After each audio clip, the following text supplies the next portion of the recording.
Esther capítulo 5, a dica para encontrar você já sabe, né? Abre o meio da Bíblia, vai encontrar Salmos, volta um livro, vai encontrar Jó, volta um livro, encontra Esther. Esther capítulo 5. Antes de fazer a leitura, gostaria que você pensasse a respeito de duas coisas. A primeira, o que pode acontecer se buscarmos a Deus em jejum e em oração? O que pode acontecer? Segunda, o que acontece se não fizermos isso? Se vivermos como se Deus não existisse, abraçados ao nosso pecado, sem lutar contra o pecado. Quais são as consequências dessas duas escolhas? E em qual desses dois caminhos nós estamos hoje? Buscando a Deus ou abraçados ao pecado? É sobre isso que essa passagem trata. Nós veremos dois personagens que seguiram dois caminhos completamente diferentes e lidaram com as consequências das suas decisões. O primeiro personagem é Esther. Esther, diante de um grande problema, um grande conflito, jejuou, orou por 3 dias, e a gente vai ver o que aconteceu. Em contrapartida, o segundo personagem é Amã. Amã é o inimigo do povo de Deus, e Amã sequer reconhecia a existência de Deus. Amã amou profundamente o seu próprio pecado. O que aconteceu com cada um deles? O que é que pode acontecer conosco se seguirmos um desses exemplos? É isso que o autor de Esther quer que a gente aprenda nesse capítulo.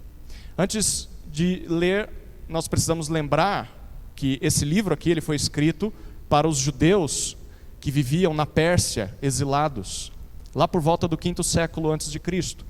E basicamente, a intenção maior da escrita desse livro é responder a seguinte pergunta: como é que nós vamos manter a nossa fé em Deus, mesmo vivendo em um mundo pagão? Como é que nós vamos viver como crentes, sem sermos assimilados pela cultura pagã que está ao nosso redor? Como ser um crente fiel ao Senhor, mesmo no mundo infiel a Deus? Bom, nesse texto a gente descobre parte da resposta. Saiba o que acontece quando você busca a Deus, e saiba o que acontece quando você não faz isso e continua abraçado ao seu pecado. Uma vez que você sabe disso, faça a sua escolha. Faça a sua escolha. Então aqui estão 2 exemplos. O primeiro exemplo, o que acontece se buscarmos a Deus. Versículos 1 a 8. Olha o que diz o texto. No 3º dia, Esther se aprontou com seus trajes reais e se pôs no pátio interior do palácio real, em frente à residência do rei. O rei estava sentado no seu trono real, voltado para a porta da residência. Quando o rei viu a rainha Esther parada no pátio, ela alcançou favor diante dele, e o rei estendeu o cetro de ouro que tinha na mão. Esther se aproximou e tocou na ponta do cetro. Então o rei perguntou: o que é que você tem, rainha Esther? Qual é o seu pedido? Até a metade do reino lhe será dado. Esther respondeu: se for do agrado do rei, venha hoje com Amã ao banquete que preparei para o rei. Então o rei disse: peçam a Amã que venha depressa, para que possamos atender ao pedido de Esther. Assim o rei e Amã foram ao banquete que Esther havia preparado. Enquanto bebiam vinho, o rei disse a Esther: qual é o seu pedido? Peça e lhe será dado. O que você quer será dado, mesmo que seja metade do reino. Esther respondeu: meu pedido e meu desejo são o seguinte: se achei favor diante do rei, e se for do agrado do rei conceder o meu pedido e cumprir o meu desejo, Então que o rei venha com Amã ao banquete que vou preparar para eles amanhã. Então farei o pedido que o rei me concede. Nós estamos em meio a um grande dilema. Esther é uma judia. Ela faz parte do povo de Deus, que acabou se casando com um rei pagão, Assuero ou Xerxes. Talvez esteja assim na sua versão bíblica. Porém, ninguém sabe da linhagem judaica de Esther. Por quê? Porque foi o que o seu pai adotivo, Mordecai, lhe orientou a fazer. Guarde esse segredo às 7 chaves. E, ao que parece, o próprio Mordecai também seguiu o seu conselho. Enquanto Esther está lá no palácio, escondendo a sua fé, escondendo a sua linhagem, se tornando parte dos costumes pagãos, Mordecai alcançou privilégios e prestígio na sociedade persa. Ao que tudo indica, ele conseguiu um trabalho em Brasília, ali em Suzã. Ele se tornou um político e provavelmente também seguindo o mesmo caminho de silêncio, não revelando quem ele era ou em que Deus ele cria. Tudo corria bem dentro dos planos dessa família, até que um inimigo do povo de Deus foi levantado como segundo em poder em toda a Pérsia. O nome desse camarada é Amã. Todos deveriam se curvar diante de Amã, dando-lhe honra quando ele passasse. Mas por ser judeu, Mordecai, ou Mardoqueu, talvez esteja assim na sua Bíblia também, ele se recusa. Amã fica com raiva. Amã convence o rei Assuero a matar, a ordenar que todos os judeus, em todas as províncias que ele governa, sejam mortos dentro de 11 meses. Então um decreto medo-persa, que não pode ser revogado, é emitido. E em todo o reino, o povo judeu, quando descobre essa notícia, clama ao Senhor. Eles ficam assustados e eles lamentam e clamam pelo socorro divino. Mordecai faz o mesmo também.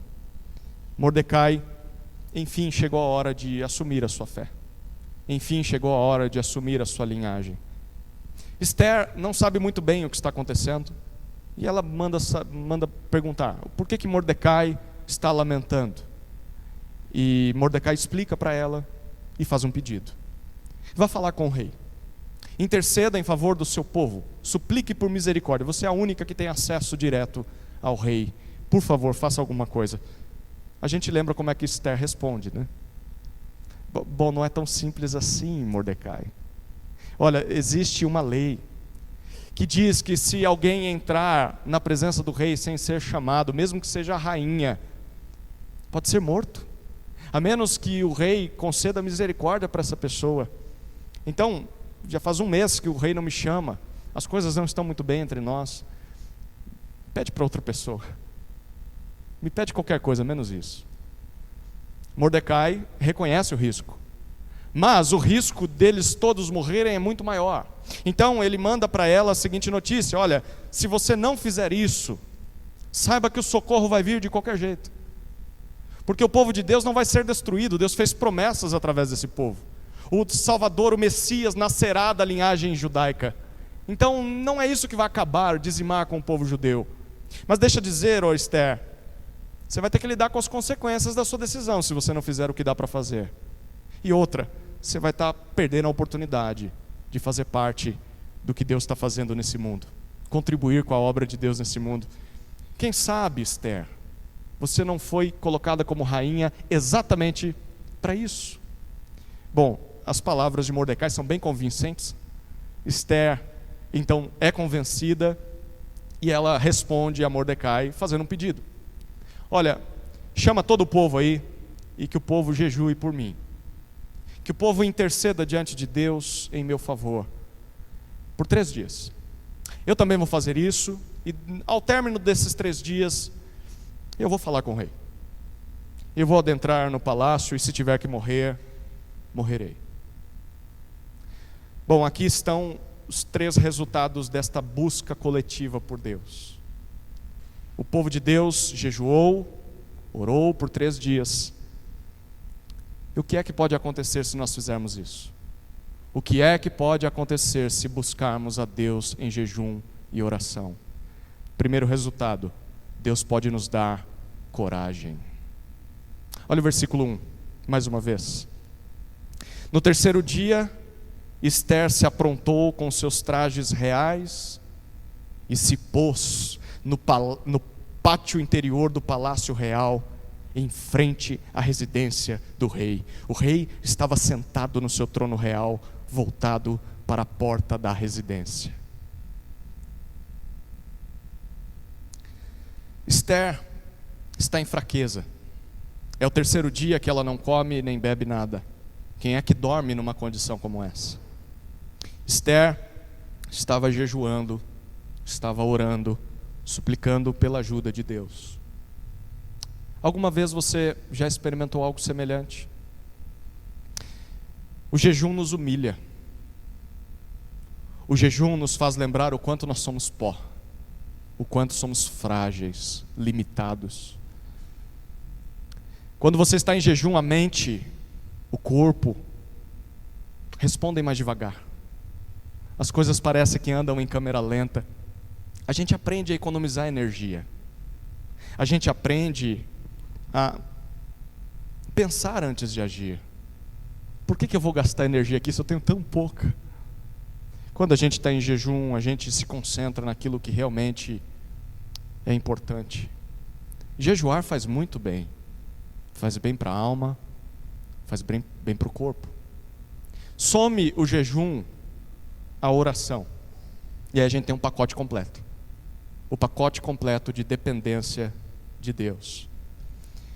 Jejuar e orar é o que Jesus disse aos seus discípulos que eles fariam quando ele lhes fosse tirado. Jesus não disse que talvez vocês vão jejuar. Não, ele disse, vocês vão jejuar. Discípulos de Jesus entendem que uma vez que Jesus foi tirado de nós, até o seu retorno, vamos jejuar e vamos orar. É a maneira mais eficiente de nos esvaziarmos de nós mesmos e sermos preenchidos pelo Espírito de Deus. Alguma vez você já fez isso na sua vida? Por que você não fez isso ainda? Há quanto tempo você crê em Jesus e nunca fez isso? O que você está esperando? Talvez está esperando uma calamidade, uma crise bater a porta, como aconteceu com esse povo. Foi exatamente nessa condição que Esther entra no palácio. Fraqueza e completa dependência de Deus.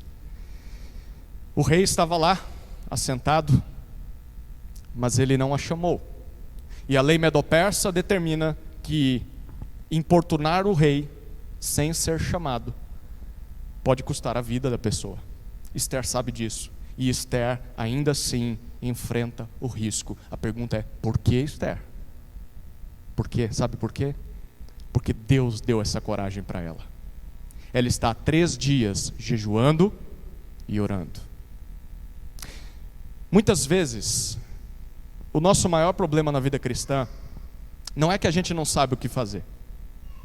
Não é que a gente está diante de um problema, de uma crise e não sabe o que fazer. Não. Muitas vezes o nosso maior problema é que sim, a gente sabe. A gente sabe a vontade de Deus. Mas o que nos falta é coragem. Coragem para cumprir a nossa responsabilidade, aquilo que Deus claramente disse que deveríamos fazer. E muitas vezes a gente tem medo de enfrentar as consequências. Você tem que concordar comigo que domingo após domingo a gente tem olhado para a palavra de Deus e Deus tem revelado a vontade dele para as nossas vidas, revelado a vontade dele para o seu caráter, para a sua ética, para o seu casamento, para a criação de filhos, tem revelado a vontade dele a respeito da sua vida sexual, dos seus pensamentos, dos seus sentimentos, como você deve lidar com o dinheiro, como você deve estar no trabalho, como você deve lutar contra o seu pecado, como você é desafiado a evangelizar, como Deus quer que você faça discípulos de Jesus. A vontade de Deus tem sido clara para nós. Portanto, na maioria das vezes o que nos falta não é informação. A gente sabe o que tem que fazer. O que nos falta é coragem. Coragem para fazer aquilo que Deus espera de nós. E sabe como essa coragem virá? Essa coragem não vem por meios humanos, não vem pela força do nosso braço. Essa coragem só vem pela oração e pelo jejum. Enquanto você não jejuar e orar, você nunca vai ter a coragem de obedecer a Deus como deveria. Nunca. Só quem esteve humilhado, de joelhos perante o Senhor, pode se colocar corajosamente de pé diante dos homens, mesmo diante de riscos, porque passou de joelhos diante de Deus. Busque a Deus, e Ele pode te dar coragem para obedecê-lo. Segundo resultado, se buscarmos a Deus, está no versículo 2. Ele pode nos dar graça. Olha o que diz o versículo 2. Quando o rei viu a rainha Ester parada no pátio, ela alcançou favor diante dele. E o rei estendeu-lhe o cetro de ouro que tinha na mão. Ester se aproximou e tocou na ponta do cetro. O risco que Ester correu aqui era enorme. Para pensar, se o rei tivesse acordado com o pé esquerdo, mal-humorado, se o dia estivesse sendo ruim para ele, Ester seria um bode expiatório. O primeiro que passa na frente, ele arranca a cabeça. Mas, felizmente, nada disso acontece. Porque o texto diz que quando Assuero vê a sua rainha, ela alcança o seu favor, a sua misericórdia. Então o rei executa a única exceção que a lei medo-persa trazia, para aquela lei, de que se alguém entrasse na presença dele, do rei, sem ser chamado, perderia a cabeça. A única exceção era estender o cetro para essa pessoa. É o que o rei faz. Ester se aproxima e encosta com a ponta do dedo na ponta do cetro. Esse foi exatamente o evento mais improvável que aquele povo veria naquele dia, com certeza. Não é típico de um rei, se você for estudar sobre os reis persas, não é típico de um rei fazer isso aqui. Por que é que isso aconteceu? Será que foi por acaso? Será que foi mera sorte? Será que foi o destino de Ester? Nada disso. Alguns séculos antes, um homem muito sábio escreveu num livro chamado Provérbios, no capítulo 21, versículo 1, o seguinte: como correntes de águas, assim é o coração do rei na mão do Senhor. Este o dirige para onde quiser. O que é que fez com que Assuero acordasse bem-humorado naquela manhã? Qual o motivo daquele homem estar favorável? Qual foi o fator determinante para que Ester fosse tratada com graça perante o rei? Segundo a sabedoria de Provérbios, foi a soberana e bondosa mão do Senhor. Da mesma forma com que as águas em um rio, elas só podem correr dentro das margens, respeitando o leito do rio, Provérbios diz que assim é o coração de todo homem, de toda mulher que ocupa uma posição de autoridade nesse mundo. Só pode agir dentro dos limites que Deus colocou para ele. E se Deus quiser que poderosos, que governantes tomem determinada atitude, por mais que não seja algo que eles façam normalmente, nem mesmo eles podem impedir Deus de agir através deles. É isso que acontece com Ester. Ester jejuou, Ester orou para cumprir a vontade de Deus. E o Senhor não só deu coragem para que ela fizesse isso, mas lhe concedeu graça. E essa graça se deu de forma que Deus mudou o coração de um rei instável. Esse rei é maluco, doido da cabeça. Mas ainda assim Deus moveu o seu coração. E o que é que Ester ensina para nós? O que é que te impede de obedecer a Deus? Do que é que você tem medo? O que é que te ameaça? Você está deixando de obedecer a Deus talvez por medo da reação negativa que as pessoas vão ter quando você fizer o que tem de fazer? Talvez você tenha medo de uma autoridade, alguém que está acima de você, que venha com retaliação, que cause danos a você e a sua família. Do que é que você tem medo? Tem medo do seu pai? Tem medo da sua mãe? Você tem medo do seu chefe? Tem medo das autoridades? Tem medo dos governos? Você tem medo do que as pessoas podem te fazer? Sabe quem é maior do que todas essas pessoas? É Deus. É óbvio. Deus é maior do que qualquer autoridade, está acima de todas elas. Autoridades no céu, autoridades na terra, autoridades debaixo da terra, é o que diz a palavra de Deus. Então, se é para cumprir a vontade de Deus, jejue, ore, porque quando nós fazemos isso, Deus pode nos conceder graça. Deus pode mover o coração daqueles que podem nos fazer mal. Deus pode virar o jogo de uma forma que ninguém esperava. Talvez você já tenha experimentado milagres assim. Bom, busque a Deus e Ele lhe concederá graça para obedecê-lo. Terceiro resultado: se buscarmos a Deus, Ele pode nos dar prudência. Prudência. Olha o que dizem os versículos 3 até 8.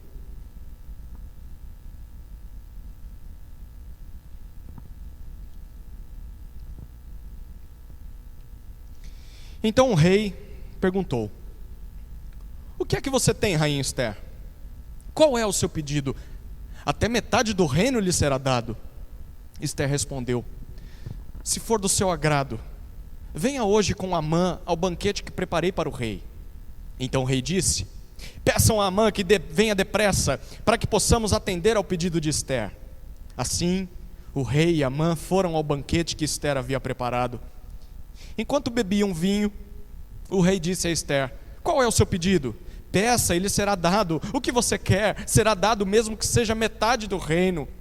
Ester respondeu: meu pedido e meu desejo são o seguinte: se achei favor diante do rei, e se for do agrado do rei conceder o meu pedido e cumprir o meu desejo, então que o rei venha com Amã ao banquete que vou preparar para eles amanhã. Então farei o pedido que o rei me concede. Assuero pergunta para Ester o que ela quer e promete que vai dar o que ela quiser, até metade do reino, se ela pedir. O rei sabe do risco que aquela mulher enfrentou para estar ali. Ele conhece a lei. Então, se ela está ali é porque o assunto é sério. O marido sabe quando a esposa está com um assunto sério nos olhos. Pois bem, deixa eu fazer um comentário aqui. Será que nós nos manteríamos firmes em obedecer a Deus diante de uma oferta como essa? Você foi lá pedir um negócio, daqui a pouco o rei fala: te dou metade do que eu tenho, você não quer? Eu nem lembro porque eu vim aqui. Me dá esse negócio aí. Ester não pede isso. Ao mesmo tempo também, Ester não sai contando tudo ali na frente dos servos do rei. Não é pouca coisa que ela vai contar. Ela vai contar um segredo que ela tem guardado por anos.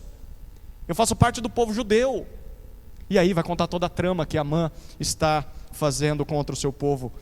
É claro que não. Ester planejou cada detalhe. Uma coisa dessas não se fala assim em qualquer lugar, na presença de qualquer pessoa. É necessário que o cenário seja preparado. Perceba, o versículo 4 nos mostra que Ester preparou previamente um banquete particular para atrair o rei pelo estômago. Ester, ao fazer isso, ela está demonstrando, a gente percebe, uma tremenda fé em Deus. Ela, antes de entrar na presença do rei, ela não foi de qualquer jeito. Ela falou para suas criadas: preparem um jantar, um banquete, porque eu sei que esse rei vai me atender. E ela entra na presença do rei. Imagina se ela não tivesse preparado nada. Vai na dúvida, né? Será que Deus vai me dar graça? Chega ali, o rei fala: tá, pode falar. E aí, o que ela faz agora em seguida? Ela se preparou antes. Tem um banquete, rei, com tudo aquilo que você gosta, tudo que você gosta de comer. E ainda ela convida Amã. Amã, lembra, é o segundo em todo o império. Isso tiraria qualquer ideia de que ela está tramando, talvez, alguma conspiração. Pode trazer o primeiro general. Ester não é tola. Ester tem um plano. O rei gosta da ideia. E rapidamente ele manda chamar Amã. Perceba a pressa. No ambiente oriental, pressa, correr é motivo de tolice. Só tolos fazem isso. Mas o rei está tão feliz, e ele chama rapidamente Amã. Amã vem rapidamente. É claro, ele quer comer e quer beber. Assuero gosta de um vinho, né? Toda hora esse homem está do lado de uma garrafa. E então ali eles estão bebendo vinho, provavelmente ao término do jantar, deitados em seus divãs. E aí o rei, alegre, pergunta: o que você quer, Ester? Eu vou te dar até metade do reino se você pedir. A gente descobre que Ester graciosamente enrola o seu marido. E aí ela convida o rei para um novo banquete. Amanhã. Venha amanhã E eu vou contar para você qual é o meu pedido. A gente percebe Assuero encantado, amarrado às teias, à sedução, à graça de Esther. Por quê? Esther conhece muito bem o marido que tem. Esther sabe como chamar a atenção do seu marido. Foi assim que ela conquistou anos atrás. Então ela colocou um belo vestido, preparou um belo banquete, separou o melhor vinho. Sabe o que Esther foi? Esther foi prudente. Prudente. Sabe o que significa essa palavra? Prudência significa esperar a hora certa, o local certo e o jeito certo para falar ou para agir. Prudência significa esperar a hora certa, o local certo, o jeito certo para agir ou para falar. Como é que Esther alcançou prudência? Você lembra o que ela fez por 3 dias? Ela jejuou e orou. Foi o tempo necessário, aqueles 3 dias, para que em fraqueza ela pensasse o que iria fazer, confiasse que Deus lhe daria graça. O que eu faço depois que o rei me receber? Terei um jantar preparado, vou ter um discurso montado, e um próximo jantar ela planejou antes de agir. Queridos, quantas não foram as vezes que nós estávamos diante daquilo que tínhamos de fazer? A gente sabia exatamente o que tinha que fazer. A vontade de Deus para aquele momento era aquela. Mas nós fizemos sem prudência. Agimos no impulso. A fala ou a ação era o correto a se fazer naquela situação. Mas talvez o momento era inadequado, talvez o local não era o certo, talvez o jeito que você falou não era o jeito certo. Aí nessas horas a gente pergunta: de quem que é a culpa? Eu falei o que tinha que falar, eu fiz o que tinha que fazer, a culpa é dos outros, a culpa é do meu marido, não me ouve, a culpa é da minha esposa, a culpa é dos meus filhos, a culpa é do meu pastor, a culpa é do meu chefe, a culpa é do meu funcionário, a culpa é dos irmãos da igreja. Eu estou fazendo tudo que Deus pediu para mim e ninguém reconhece, ninguém faz a sua parte, sou só eu que faço. A culpa é dos outros. Mas tem vezes que a gente não joga a culpa nos outros, a gente joga em Deus, né? Está vendo Deus? Aí ó, fui eu te obedecer, é o que deu.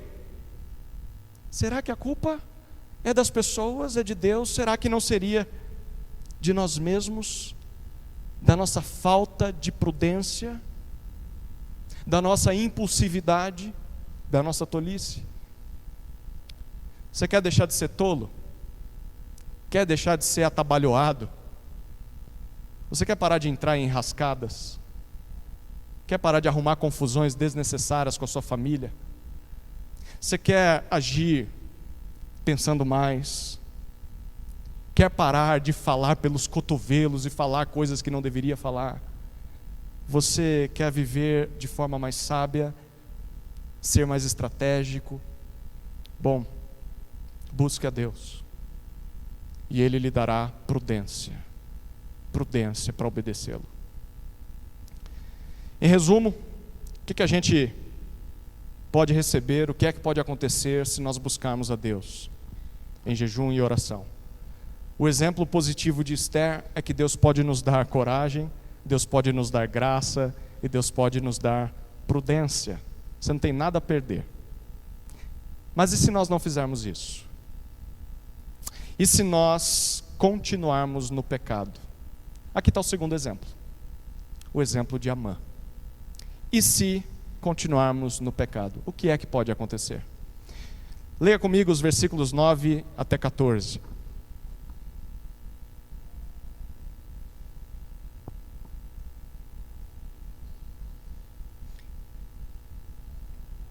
Naquele dia, Amã saiu alegre e animado, mas ficou furioso ao encontrar Mordecai junto à porta do rei e ver que ele não se levantava nem tremia diante dele.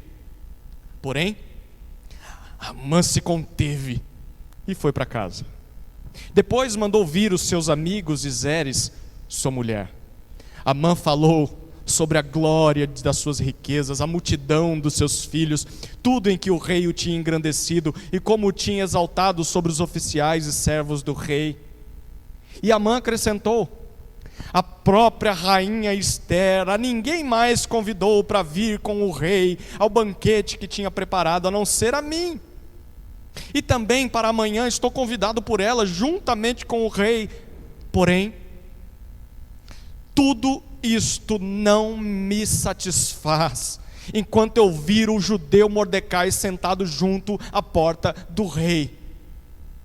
Então Zeres, a mulher de Amã, e todos os amigos dele disseram: mande fazer uma forca de 22 metros de altura, e pela manhã diga ao rei que nela enforquem Mordecai.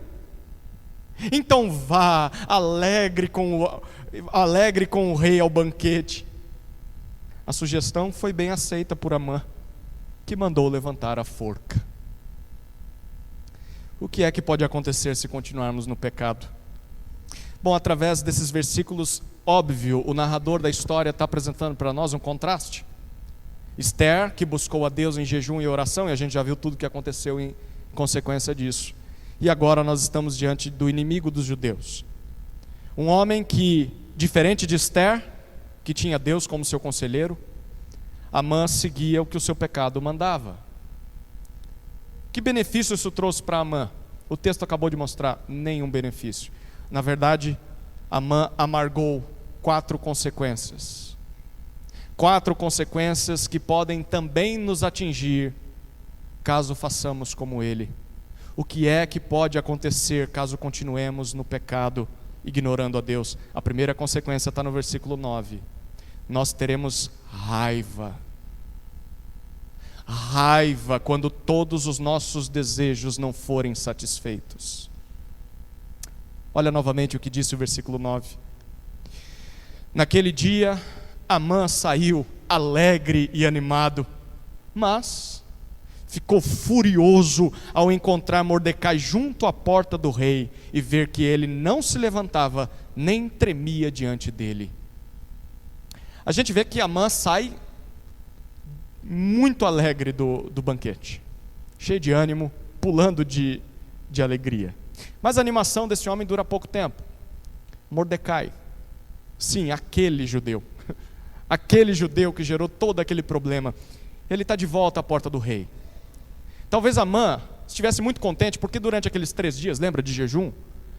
Alguém em jejum com roupas grosseiras não podia entrar no palácio. Então foram 3 dias que Mordecai não foi trabalhar. Ele apareceu na porta do palácio, mas não entrou. Mas aparentemente, depois daqueles 3 dias de jejum, Mordecai parou de lamentar, ele vestiu as suas vestes palacianas e voltou ao trabalho. Isso aqui é muito interessante. Mordecai ainda estava aflito. Aquele homem não sabia o que aconteceria com o seu povo. Ele não sabia nem o que estava acontecendo lá dentro, no palácio, com Ester. Será que deu certo? Será que ela recebeu o favor do rei? Será que a minha filha morreu? Será que nós morreremos? Ele não sabe. Esse homem ainda está afligido pela ansiedade, afligido com o temor. Mas ainda assim ele voltou às suas atividades cotidianas. Gente, mesmo que a gente esteja triste, mesmo que a gente esteja angustiado, ansioso, a gente teme pelo futuro, ainda assim nós temos responsabilidades. Ainda assim temos pessoas que dependem de nós, a nossa família, o nosso trabalho, ainda temos contas e boletos a pagar. Mesmo que fiquemos ansiosos, essas coisas não são resolvidas assim. Mordecai é um exemplo de que mesmo em momentos difíceis, a gente não precisa congelar a nossa vida, não precisa parar as nossas atividades. Sim, por um momento você pode lamentar, mas é preciso continuar, mesmo ansioso, mesmo temeroso quanto ao futuro. Ainda temos responsabilidades a cumprir perante as pessoas. E ainda mais, além disso, Mordecai nos mostra que é possível nos mantermos fiéis à nossa fé, mesmo diante de ameaças. Se você se lembra, o decreto ainda continua valendo. Daqui a 11 meses, todo judeu vai ser morto. Mordecai sabe que Tudo isso foi gerado por uma atitude dele de não se prostrar diante de Amã. E o que ele faz na primeira oportunidade que vê Amã? Ele nem se levanta. Amã passa, ele não honra Amã. Ele está sendo leal aos princípios dele. Aquilo que ele fez lá atrás. Que coragem. Será que nós faríamos a mesma coisa no lugar de Mordecai? Talvez no primeiro momento sim. Eu não vou me prostrar diante desse homem. Aí vem a consequência, né? Você vai perder o emprego. Eu vou começar a perseguir você e seus filhos. Eu vou quebrar o teu carro. Eu vou mandar alguém quebrar as tuas pernas. Eu vou mandar alguém queimar a tua casa. E eu vou matar não só você, eu vou matar a tua família. Eu vou queimar a tua igreja. Eu vou matar todo o teu povo. O que a gente faria depois disso, né? Não. Desculpa, você quer que eu te honre? Eu volto atrás. Eu me retrato. Eu vou pedir desculpas publicamente nas mídias sociais. O que Mordecai faz? Eu continuo com a minha postura. Eu não vou mudar. Os meus princípios não mudaram. Independentemente da ameaça, do que estão dizendo que eu vou sofrer, ainda assim eu continuo fiel às minhas convicções. De onde veio essa coragem? Veio de jejum e oração. Mordecai também estava jejuando e orando. Aquele homem podia estar fraco fisicamente, mas espiritualmente esse homem está forte. Deus o fortaleceu. E é exatamente isso que desperta a raiva de Amã. A gente pode imaginar Amã naquele momento. Que crente teimoso, gente. Mas nem mesmo depois de uma lei que está falando que todo o povo dele vai morrer, esse homem não abre mão dos seus princípios, não abre mão dos seus valores. Que ódio, que raiva. Gente, Amã tem o que quase todo mundo sempre quis. Lembra que esse homem é estrangeiro, ele não é persa. E ainda assim ele ascendeu na carreira, ele tem de tudo e ainda assim fica irritado só por causa de uma coisa. Uma só das suas vontades que não é cumprida. Todo o resto ele tem, mas ele fica irado. E quanto a nós? O que é que nos tira a paz?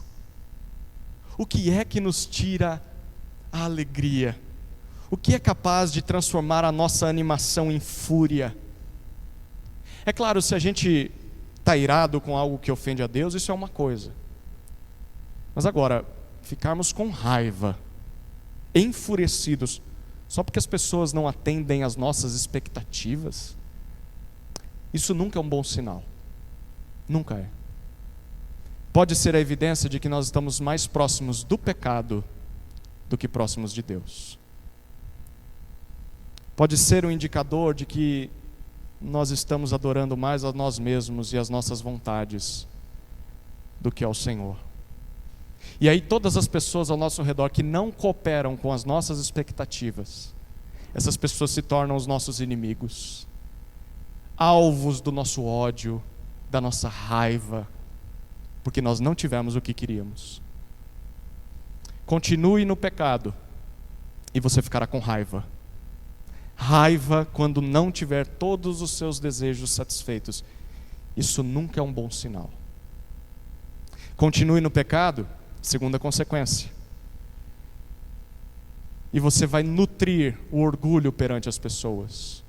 Se continuarmos no pecado, nutriremos o orgulho perante as pessoas. Olha o versículo 10 e o versículo 11. Porém Amã se conteve e foi para casa. Depois mandou vir os seus amigos e Zeres, sua mulher. Amã falou sobre a glória das suas riquezas, a multidão de seus filhos, tudo em que o rei o tinha engrandecido e como o tinha exaltado sobre os oficiais e servos do rei.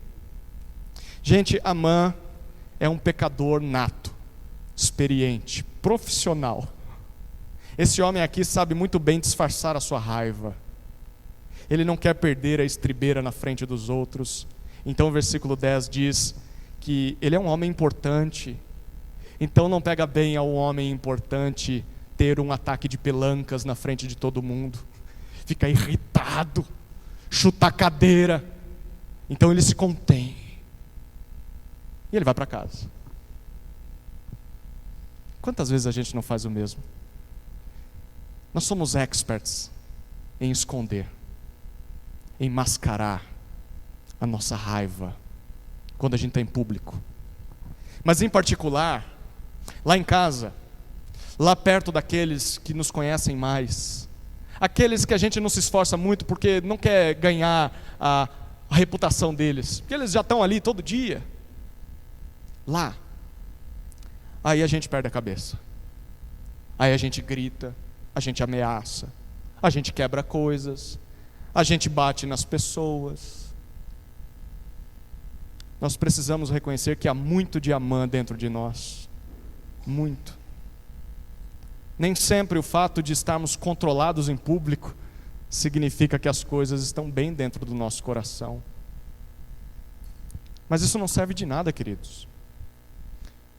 Se nós não tratarmos o coração, vivermos apenas controlando na frente dos outros porque temos medo de como as pessoas vão ver quem nós somos, nós não passamos de hipócritas.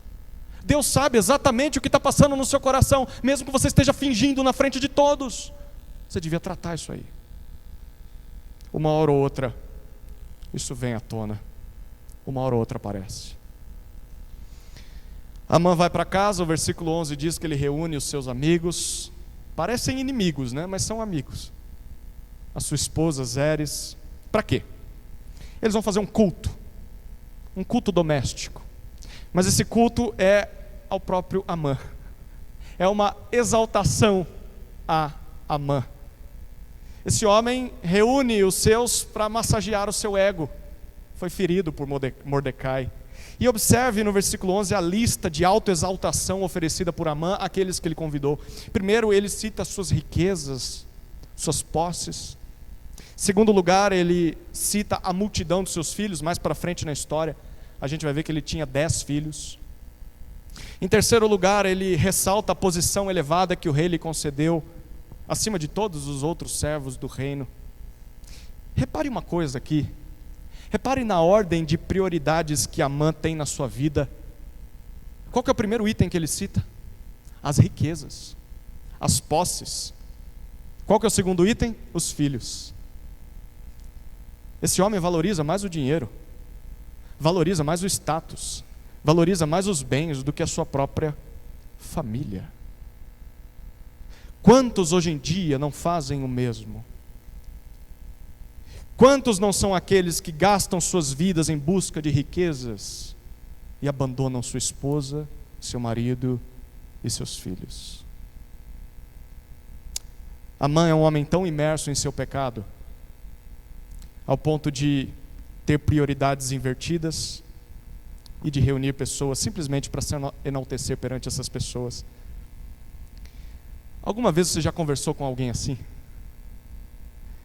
Não é chato? Inconveniente? Você está ali diante da pessoa, a vida dela é toda torta.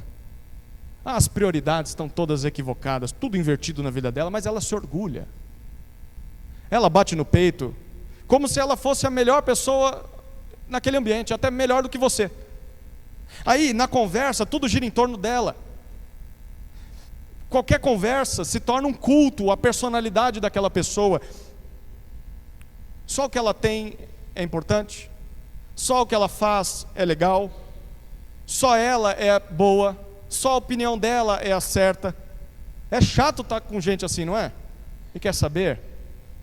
Se a gente continuar abraçado ao pecado, é assim que a gente vai se parecer. Ouse ficar abraçado ao pecado, e uma hora ou outra, sem que você perceba, você vai acabar se vendo melhor do que os outros. Você vai achar que é melhor. Você não vai conseguir enxergar mais os seus erros e só vai ver os erros dos outros e ver apenas as suas qualidades.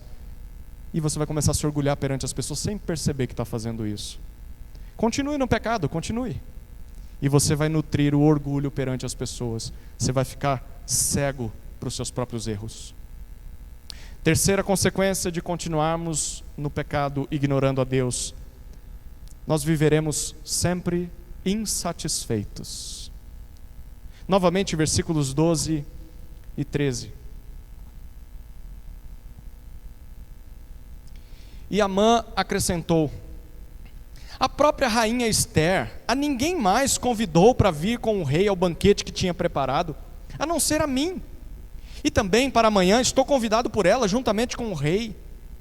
Porém, tudo isto não me satisfaz, enquanto eu vir o judeu Mordecai sentado junto à porta do rei. Nós ainda estamos naquela reunião de culto à pessoa maravilhosa que é Amã. E ele coloca mais um motivo de louvor a si mesmo. Ele diz: gente, eu fui convidado pela rainha para segurar vela. Um jantar romântico entre ela e o rei, eu estava lá. Perceba, Amã está tão cego pelo pecado dele, que ele perdeu o senso de noção. Gente, não é isso que acontece com a gente. A gente fica tão obcecado com a nossa própria satisfação, que passa a se esquecer que os outros têm necessidades, se esquecer das pessoas ao nosso redor. A gente não percebe o quanto está sendo ridículo. É o que o pecado faz conosco. Apesar disso, o versículo 13 nos mostra que Amã é um homem insatisfeito, incompleto. Há uma questão que joga todas as outras honrarias que Amã tem no lixo. Até mesmo ter os 10 filhos. Imagina você sendo um filho de Amã ouvindo esse negócio aqui. Tudo isso que eu tenho não serve de nada enquanto eu vejo o judeu Mordecai vivo. Enquanto essa peste existir, eu não vou ser feliz. Pelo menos é o que Amã acha. Que triste. Esse homem acha que só será satisfeito quando ver a ruína de outra pessoa. Por que será que Mordecai é um obstáculo para a felicidade de Amã? Qual é a razão desse ódio? Talvez todas as vezes que ele via Mordecai, e Mordecai tinha aquela atitude de não se dobrar diante de Amã, talvez aquilo o lembrava de que ele era um ser humano. Talvez aquilo lembrava que mesmo que ele tivesse todo o poder, ainda assim ele era fraco, ainda assim ele não conseguia controlar todas as pessoas, ele não conseguia fazer com que todos o adorassem. Pobre Amã. O pecado cegou esse homem de tal maneira que ele mal consegue pensar direito. É claro que Mordecai não é o problema. O problema é o coração de Amã, é a impiedade de Amã. Mesmo que Mordecai sumisse do mapa, mesmo que ele conseguisse matar Mordecai, Amã ainda continuaria insatisfeito. Sabe por quê? Porque nada nesse mundo é capaz de nos preencher. Nada nesse mundo é capaz de nos satisfazer por completo. Só Deus nos oferece verdadeira satisfação, completude. Como dizia Dostoiévski, existe no homem um vazio do tamanho de Deus. No passado, o próprio Agostinho de Hipona reconheceu nas suas confissões: fizeste-nos, Senhor, para ti, e o nosso coração anda inquieto enquanto não descansar em ti. Enquanto nós continuarmos abraçados ao nosso pecado e não buscarmos a Deus, nós nunca vamos reconhecer isso. E o pior, sempre vamos ter a sensação de que falta algo. Sem um relacionamento com Deus, você nunca vai ser satisfeito. E se você ainda tem dúvidas disso, olhe para o exemplo de Amã. Amã tem tudo o que qualquer ser humano sempre sonhou. Esse homem tem enormes riquezas, ele tem fama, tem poder, tem uma grande casa. Esse homem tem uma grande família, esse homem tem filhos, tem uma esposa, tem amigos, e ainda assim esse homem diz que é insatisfeito. Sabe o que isso significa? Significa que se você buscar essas coisas, todas elas, achando que essas coisas vão te satisfazer, você vai continuar insatisfeito.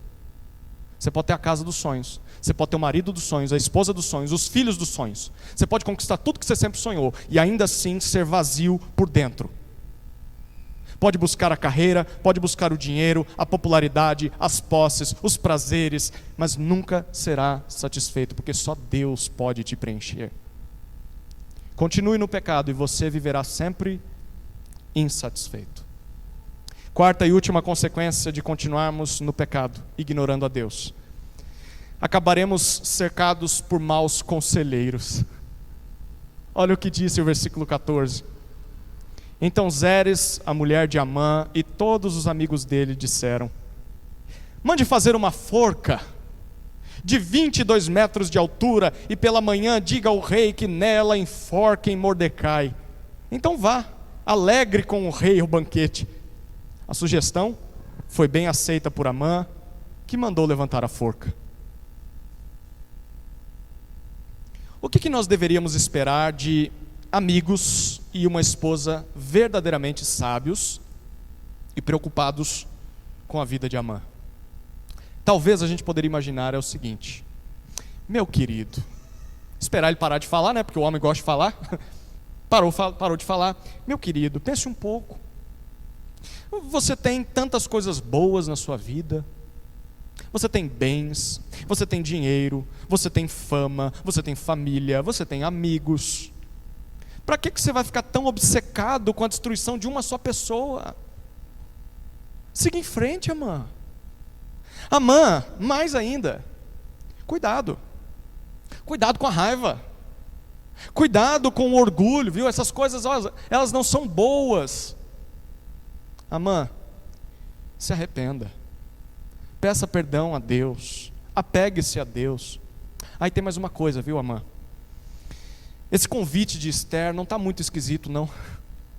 Assim, do nada. Amã, por que esse convite veio justamente agora, logo depois daquele decreto que você emitiu contra os judeus? Você sabe realmente quem Esther é?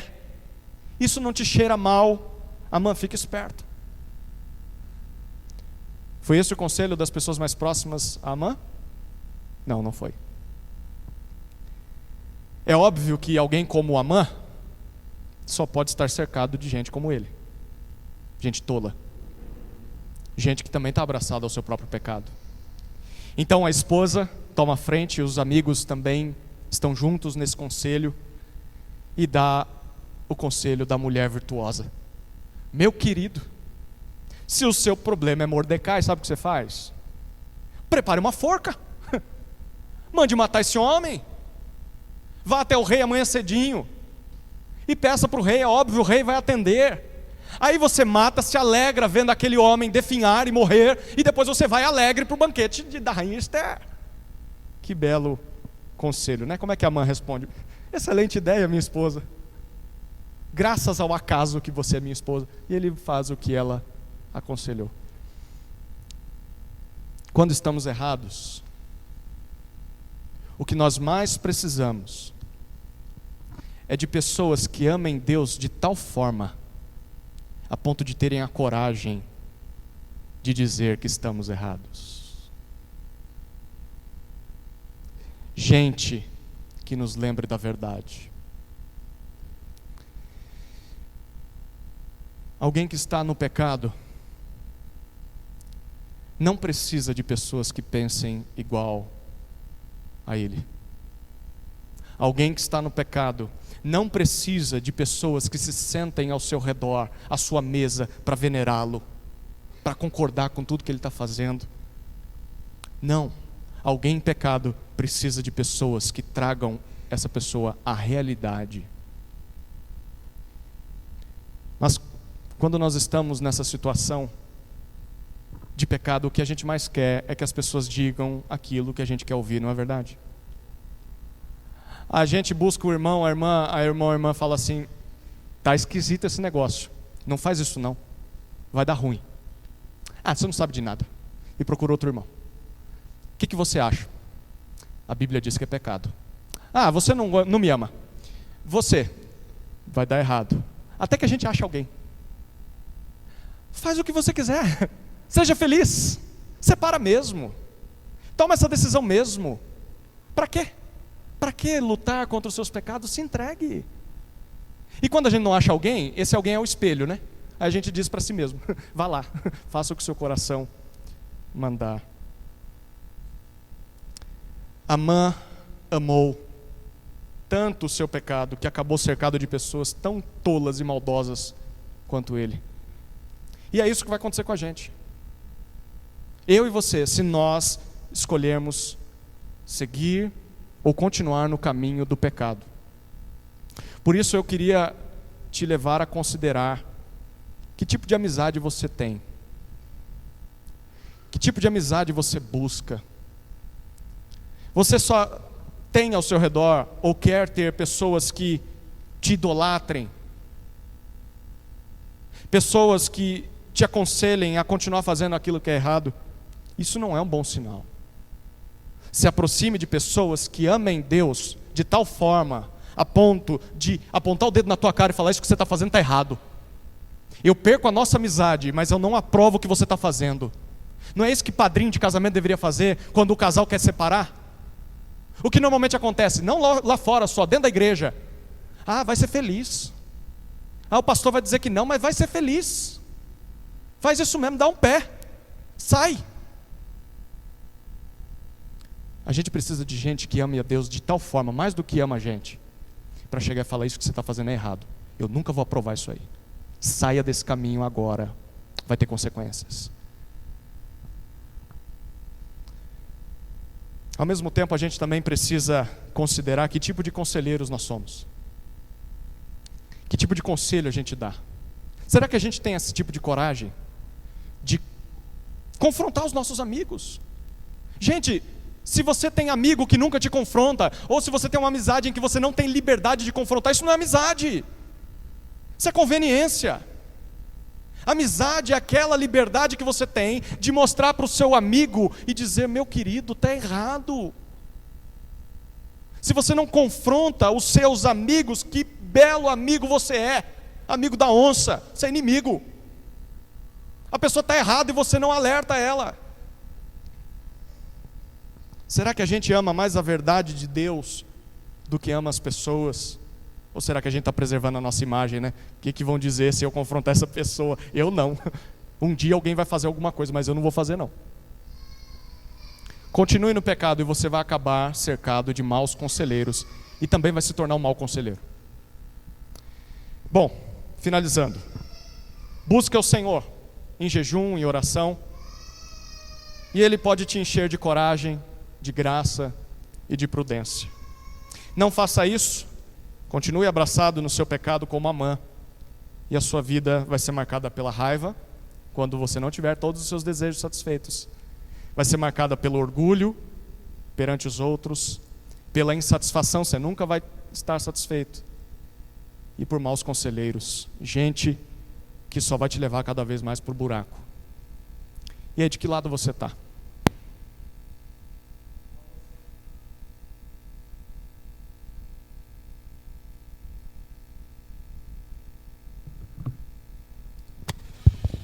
Falei tanto que a bateria acabou. Qual exemplo você está seguindo hoje? Seja honesto consigo mesmo. Olhe para o seu coração nessa hora. E se você for sincero, você vai se enquadrar num desses dois cenários.